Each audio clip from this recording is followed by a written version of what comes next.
Hi, my name is Emily Aklon, and I'll be presenting today on the wrap-up video with the modern Korean conflict. To begin, I simply just want to outline this video. We're first going to start with a recent development in the news, we're going to transition into peer questions, and then we're going to end with our course themes for today. So, what's new? What's going on? Well, there's a lot, and it's primarily surrounding South Korea. And so the president, Mr. Yoon, on December 3rd, declared martial law unconstitutionally. He rushed the vote, and he didn't tell the National Assembly like he was supposed to. As such, lawmakers were rushing into the building to veto this, but they were met with resistance from troops who were ordered by Mr. Yoon to basically break down the doors and drag them out to prevent them from vetoing. At the same time, Mr. Yoon sent other troops to go and confiscate election databases.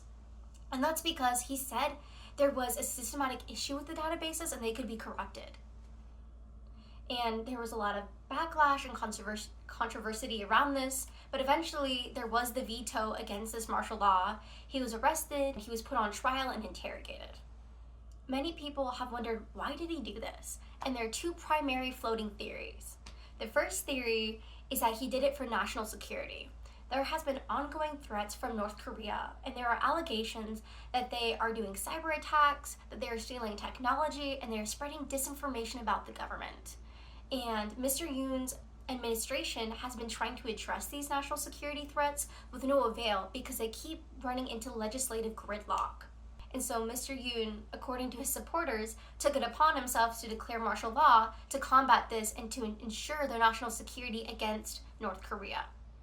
Opposers say that it's him simply deflecting from the current investigations going on with him and his wife.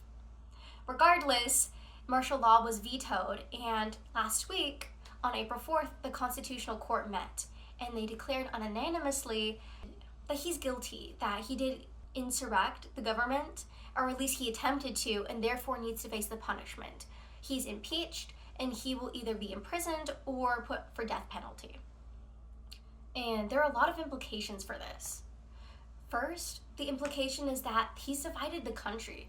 A lot of people are either really supportive of what he did or really against what he did. There's been several riots.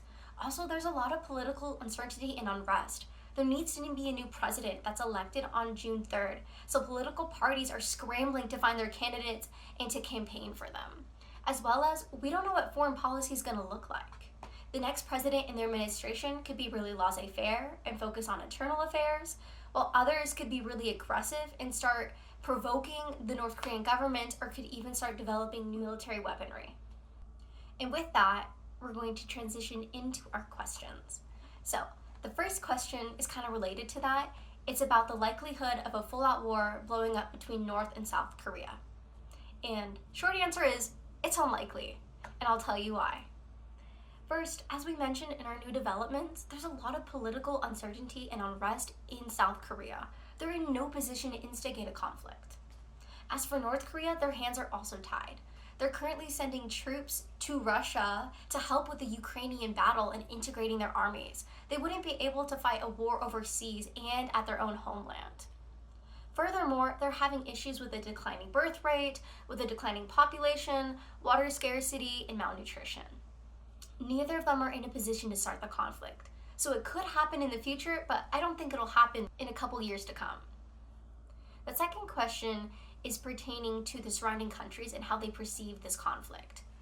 As you can see here on the map, the neighboring countries are going to be China and Japan primarily. China is a huge endorser of North Korea. They give them military aid, they give them weaponry, they give them all of these things. And so if the conflict were to blow up, they would be involved in it. But at the same time, they're trying to deter South Korea from continuing to escalate the conflict. And they're doing this by threatening military force if South Korea were to develop nuclear weapons.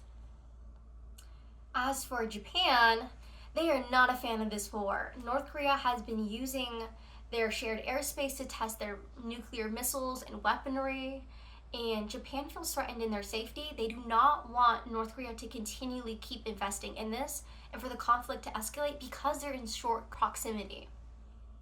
And one of the ways that they're resisting this is through trade sanctions, which brings us to our third peer question about the implications of trade sanctions on North Korea and how they are getting evaded.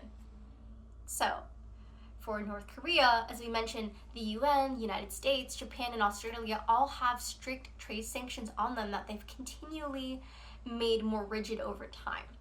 We explored this through the implications of GDP, which is gross domestic product. Basically, it's how much new stuff a country produces annually. And we're also accounting for inflation and living wages across countries. The bottom blue line there is going to be North Korea. The middle line is going to be the world GDP, and then the top red line is going to be South Korea. As we can see here, for a very long time, North Korea has been stifled economically, and they're not able to produce much because of the trade sanctions. They don't have the equipment to produce it. They don't have the machinery, the vehicles, as well as the global market and demands and investment. Also, they are trying to address these trade sanctions through evading them. They have smugglers, the black market, as well as their key endorsers, Russia and China, who are acting as middlemen because they have access to the global market.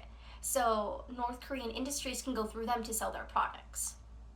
And we see that integration of the reliance on trade in that graph there on the side, where over time they rely on China more and more and more for that trade. And now we're going to go into our course themes. So there are 3 primary themes, and we're going to start with domination. There are large world powers that have access to a lot of unique, valuable resources that they're using to leverage against other countries and basically bully them. Primarily the United States and China. So we see in the Korean conflict with China bullying South Korea into not producing more nuclear weaponry.